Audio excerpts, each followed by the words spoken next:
واحد قاعد بيشتم الرئيس حسني مبارك شتيمه يعاقب عليها القانون والراجل ساكت ما بيتكلموش.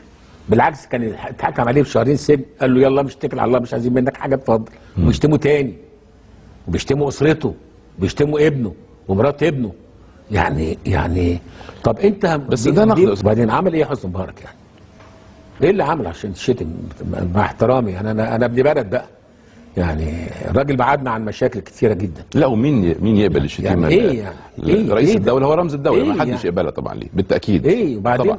انت كمان بتشتم رئيس الجمهوريه لصالح مثلا حزب الله. ما حد يقول كده في الدنيا.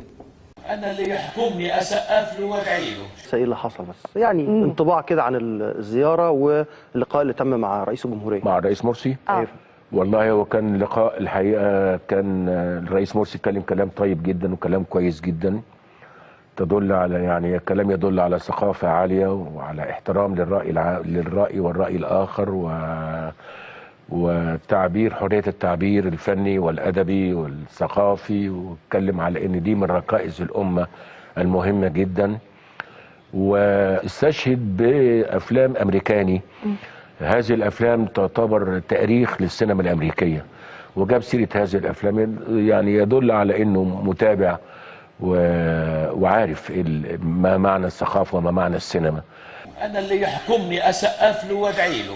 الفريق اول عبد الفتاح السيسي حبيبي ده حبيبي ده بحب الراجل ده بعشقه. جميل. انت عارف انا بحب البطوله اصلي. الراجل ده بطل تمام. وجه في اصعب مرحله بتمر بيها البلد وانضم ل 30/6. قال لك يعني لما بيقول لك ان الشعب لم يجد من يحنو عليه، كلمه جميله جدا. لم الناس تاني وفعلا يعني قلنا الله احنا بنعمل فوق الناس دي بتعمل فينا كده ليه؟ انا اللي يحكمني اسقف له وادعي له.